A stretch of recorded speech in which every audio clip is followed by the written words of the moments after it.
Salut à tous et bienvenue pour la preview du dernier épisode de SNK.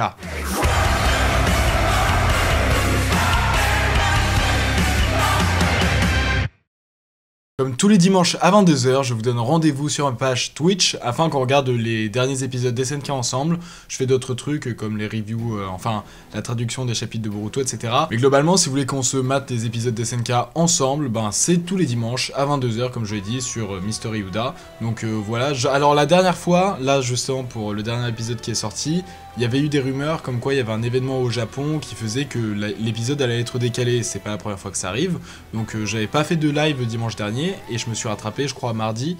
Et donc voilà, c'était la seule exception, mais normalement, tous les dimanches à 22h, s'il y a SNK, je suis là. Mais bon, assez blablaté, plongeons dans cet épisode. Donc ça commence avec une nouvelle séquence qui nous montre un peu les ravages des titans colossaux, et ça c'est assez cool. Enfin, ce qui est cool, c'est que contrairement aux derniers épisodes, ça fait 2-3 épisodes qu'avant le générique, ils nous remettaient des passages des précédents épisodes. Et franchement, ça fait chier, les gars, nous on a envie de voir l'histoire avancer. Et en fait, on a l'impression que vous nous enlevez un peu de temps de récit à force de recycler les mêmes passages pour les mettre en début, donc ça me faisait un peu chier. Mais là, du coup, avec cet épisode, ça va, ils ont fait une nouvelle animation avant le générique, enfin, il a raconté quelque chose de neuf. Et donc, ce qu'on voit, c'est les ravages des titans colossaux, c'était la question que je me posais, justement, s'il n'y allait pas avoir des dégâts collatéraux. Oui. Et en fait, ce passage se déroule à Trost, le secteur de Trost, si vous vous souvenez, c'est là où la deuxième fois que le titan colossal a attaqué, où se trouve Itch qui avait été chargé en fait de nettoyer les cadavres la première fois du combat entre Annie et Eren. Donc elle, c'est bon, le nettoyage de cadavres, elle s'y connaît bien. Mais en fait, au-delà de tous ces morts qu'il y a, c'est surtout les vivants qui commencent un peu à se mettre sur la gueule, entre ceux qui disent que en fait Eren fait un peu de la merde, il est en train de tuer les siens, et d'autres qui disent c'est des morts nécessaires, puisque de toute manière sans Eren on serait tous morts, donc s'il y a quelques blessés et quelques morts, c'est le prix à payer. Et donc ça commence à un peu se foutre sur la gueule, et il y a moyen qu'il y ait une émeute qui commence. Sauf que Itch, bon, j'ai spoilé, Itch se rend dans une sorte, je sais pas, de bâtiment public où est censé se trouver le cocon d'Annie, sauf que là elle voit des pas humides. Elle les suit et tombe sur Annie, donc voilà ce que j'ai spoilé, qui maintenant s'est réveillée. On avait vu qu'elle était sortie de son cocon, sauf que là, elle est totalement sortie, en plus ou moins pleine forme et pleine possession de ses moyens, qui menace de tuer Itch. Et donc juste après ça, on a le générique. Et en fait, je pense qu'on pouvait s'y attendre en voyant la toute première scène avant le générique. Et t'as Annie qui a l'air un peu plus fatiguée que d'habitude, et Itch arrive à lui mettre une belle prise de catch. Sauf que Annie arrive quand même à foutre un coup de pression en disant que bon, tu vois, je me suis mutilé, à tout moment je me transforme en titan. Et donc les deux filles arrivent à trouver un compromis. Et au final, elle se barre de Trost et je crois qu'elle se dirige vers le sud, vers Shiganshina, à mon avis. Sinon, je sais pas où elles vont. Et du coup, en fait, pendant ce trajet, elles discutent toutes les deux. Et on apprend que Annie, pendant ses 4 ans, était dans une sorte de sommeil brumeux où elle voyait rien du tout pendant 4 ans. Sauf des fois les paroles de Itch et du coup de Armin. Donc elle a pu entendre tout ce que lui disait Itch à propos des garçons et tout, apparemment elle parlait beaucoup de ça. D'ailleurs il y a son copain qui est mort dans la saison 3. Enfin je sais pas s'ils étaient encore ensemble, mais il y avait une relation qui se faisait entre les deux et franchement c'était triste. Enfin moi j'étais deg pour le mec, mais bon. Et en fait ce qu'on peut se dire, c'est que du coup elle a aussi entendu ce que disait Armin. Et est-ce qu'il n'aurait pas des fois, sans faire exprès, glissé quelques trucs comme quoi il était amoureux d'elle? À voir. Mais sinon, ce qu'il faut retenir du fait qu'elle entendait leur discours, leur blabla pendant 4 ans, c'est surtout qu'elle est mise à jour, qu'elle sait exactement ce qui se passe et tout, et qu'en plus elle a eu la vision d'Eren et qu'elle sait qu'il va détruire le monde entier, et elle était en mode, de base, moi je m'en battais un peu les couilles que le monde se fasse détruire par Eren, enfin par les titans colossaux ou quoi. Franchement, je m'en foutais, parce que moi j'avais un père qui était abusif dans le sens qu'il me maltraitait, qui ne voyait en moi qu'un objet pour qu'il devienne marre et qu'il se fasse pas maltraiter en tant qu'Eldien. Et au final, le jour où elle est partie partir au combat, aller détruire les démons de paradis, et d'ailleurs je sais pas pourquoi, mais son père a eu un retournement de... Je sais pas, un retournement de veste où au final il s'est dit mais non, c'est ma fille, je l'aime, j'espère qu'elle va revenir sain et sauve et tout. Donc ça me va.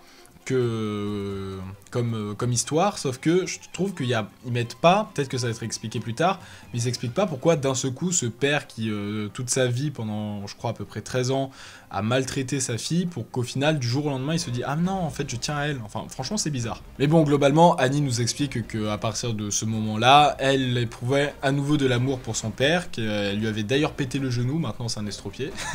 Mais maintenant, c'est bon, elle aime son père, elle veut qu'une seule chose, c'est retourner chez elle pour le voir. Quitte à faire les pires choses. Enfin, elle a dit que si elle devait refaire tous les massacres qu'elle a fait pour retourner auprès de son père, elle les referait. Et en parlant de son père, on retourne dans les camps Mar, avec là où sont un peu barricadés tous les Eldiens, qui viennent d'avoir cette vision des reines, qui essaient d'expliquer aux soldats et tout. Les soldats sont en mode, mais non, nous on n'a pas eu cette vision, on vous croit pas, c'est une mutinerie et tout.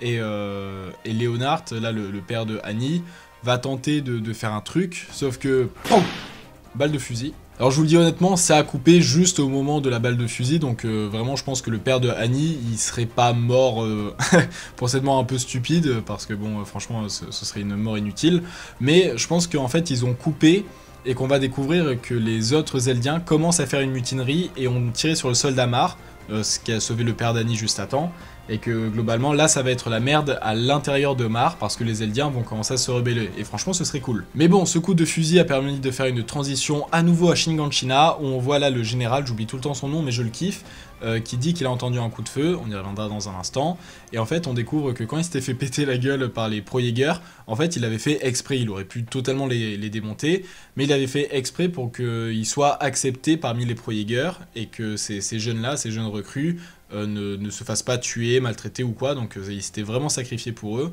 Et là, il attend que Frock, le personnage que j'adore, vienne le terminer, quoi. En parlant de Frock, justement, le coup de feu dont je venais de parler, c'était lui qui avait tiré dans la main de quelqu'un. Et en gros, il est en train de menacer tous les mercenaires qui viennent d'autres pays, soit de rejoindre les pro-Jaeger, soit de crever en gros. Et Frock il fait pas un coup de pression juste aux étrangers, il le fait aussi aux démons de paradis, enfin aux Eldiens de paradis, parmi lesquels Jean, où il lui dit « Ah mais c'est bon maintenant, il y a Eren qui va tous les tuer, on peut avoir une vie paisible et tu peux revenir dans ce que tu voulais faire à la base, c'est-à-dire être le bataillon intérieur, comment ça s'appelle, où en gros t'en glandes pas une. Maintenant tu vas pouvoir redevenir cette chief molle. » D'ailleurs il insulte un peu à ce moment-là, donc je pense que c'était un peu sarcastique de la part de Frock. Mais dans tous les cas, je pense que Jean...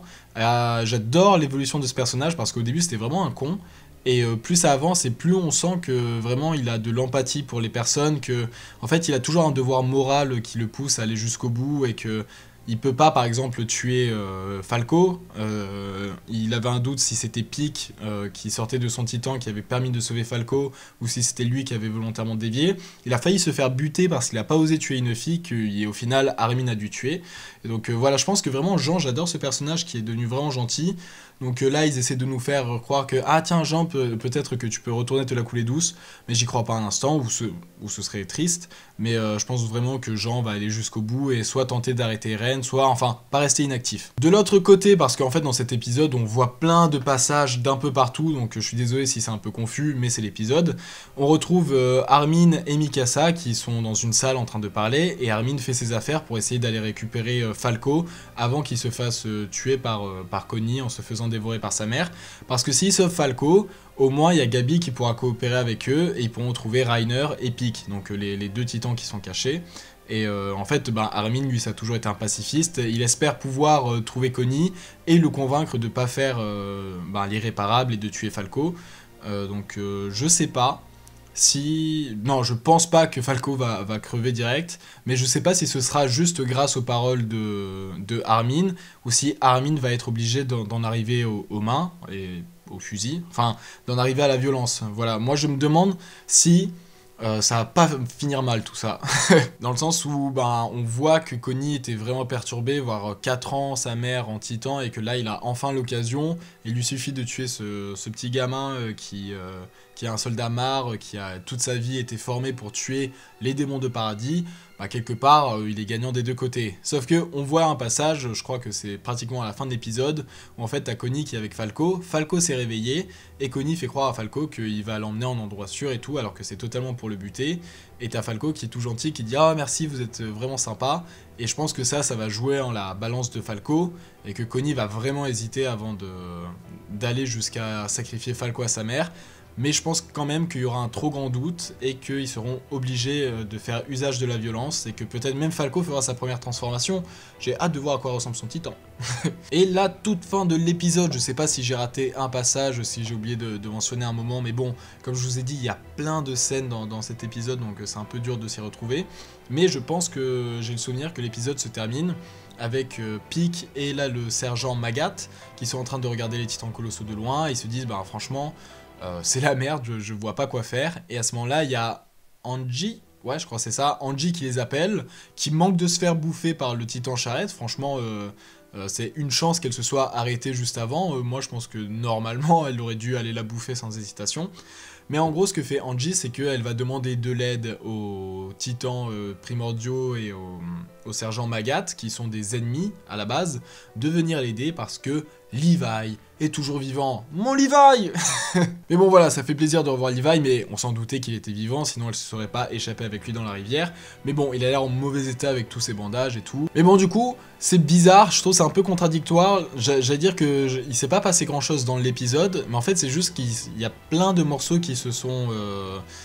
qui sont intervertis dans l'épisode, et je pense que cette sensation que je dis que l'épisode il n'y avait pas grand chose, c'est en fait qu'il n'y avait pas de trait rouge principal, qu'il n'y avait pas une continuité, et que c'est ça qui donnait l'impression qu'en fait c'était juste des petites scénettes qu'on voyait, et du coup ça enlevait un peu de valeur à l'épisode, mais globalement j'ai bien aimé comme d'habitude. C'est juste que voilà, l'absence de fil rouge, après ça arrive, ça veut pas dire que c'est un épisode qui est mauvais, c'est juste que on a moins l'impression qu'il y a de la continuité. Ça commence à amorcer des choses, mais on n'est pas en plein dans de l'action. Mais voilà, ce sera tout pour aujourd'hui. J'espère que la review vous aura plu. N'hésitez pas à me le dire en commentaire, à partager la vidéo, à la liker. Voilà, je vais commencer à dire ça, histoire, c'est bon, on va augmenter les stats.